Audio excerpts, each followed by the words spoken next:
Let us now look at the event calendar in Quasimodo. You can access the calendar by clicking on the calendar menu item. The calendar allows you to do a few different things. So let us look at each one of them in a little bit of detail. I'll start by clicking on schedule event. This allows you to create an event such as a meeting. You can specify the title of the meeting. You can invite people who you would like to attend the meeting. You can reserve a venue. You can select some resources. For example, if you need some special equipment during this meeting, you can reserve it. You can then search for availability of the invitees. That way you can select what is an open slot and when you can schedule the meeting. And of course you can add some details about the meeting so people can see what it is that you would like to be discussed in the meeting. And you can hit create to create the meeting. The second option allows me to view all the events that are scheduled for me in a particular duration of time. So let me click on it and let me zoom in.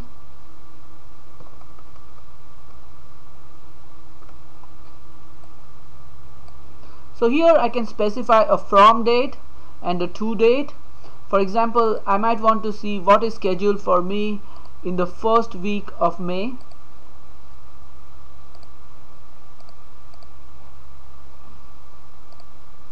And then I can click on show events and it will show me all the events that are scheduled in this week.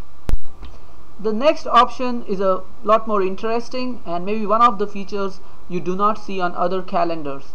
So let me click on it. What this feature allows us to do is to specify our availability. So for every day of the week, we can specify when we are available and when we are not available. And what this does is it tells the calendar system your preferences for when you would like to have meetings. Now this is important because some people come in early, some people work late, and different people have different times in which they are okay with meetings. And some days you might be very busy and not want to have any meeting at all, or maybe you are even on travel and you cannot have meetings on certain dates. So by controlling your availability and your unavailability, you tell the calendar system your preferences and it ensures that your meetings are scheduled exactly when you are happy to have them. The last option here is even more interesting.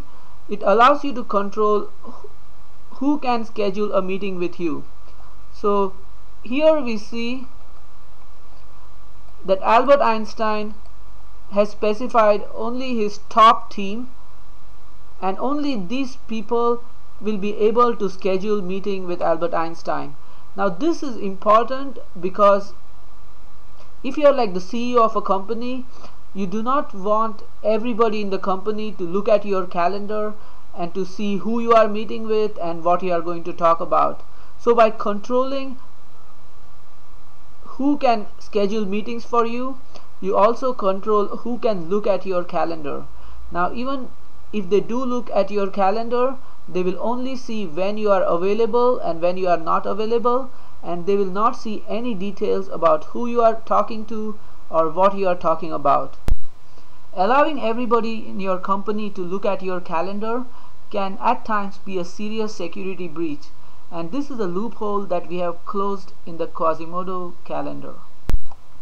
Let us now look at the timesheet utility in Quasimodo. At the very top of this page, you have a little form for entering the hours of your day. So at the end of the day, you can come here, select what project you worked on during the day, select the date, and how many hours you worked on that project.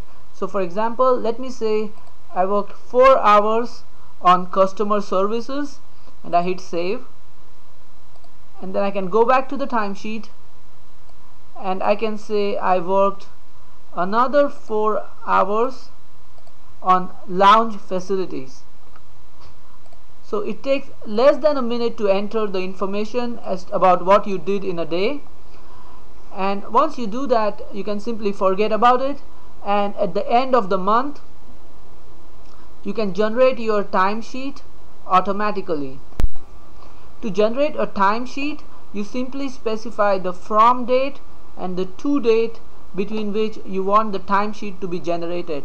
So for example, if I want to generate a timesheet for the month of February, I can select 1st of February as my from date, and I can specify the 28th as the to date, and I click on show. And when I do that, I can see my consolidated timesheet in which it has added up all the hours for the different projects that I have worked on during that month. And if I scroll down, I can also see the individual entries which I entered every day in this time period. I can also go ahead and create a printer friendly version of the timesheet if I wanted to submit it to an accountant. I can specify the size of the tables that I want, and I can click on show. This brings up the printer friendly version of your timesheet. It has your name on top, your contact information, the time period for which this timesheet was generated. Then it has your consolidated timesheet which contains all the totaled up hours for each individual project, and then it has all your individual entries that you made during this time period. This is a simple HTML page, and you can quickly send it to the printer for a printout, or you can also email it by saving it as an HTML file. We just saw how easy it is to generate timesheets in Quasimodo. It's literally a click of a single button. For those of you who are used to working on contract project, you are used to accounting for your hours and creating timesheets. Even if you are not working on contract projects, it is a very good idea to maintain timesheets, because later on in Quasimodo we'll be creating a feature for automated post-mortem analysis, which means at the end of the project, by the click of a single button, you can ask Quasimodo to go through the timesheet of all the project members and come up with an analysis for how the hours were spent, how they were distributed between different projects, and how much time was spent on each of the projects. This allows you to get an insight into how your project was managed, and maybe you can learn some lessons to manage your future projects more efficiently. And with that, I would like to bring to close this overview of Quasimodo. Thank you very much for looking at our presentation, and please remember that this is an open source and free software. So how it goes in the future, what features are created, it completely depends on your feedback. So you are welcome to give your feedback by going to the support section of our website at www.fastkangaroo-software.org. Once again, thank you very much for looking through this, and have a nice day.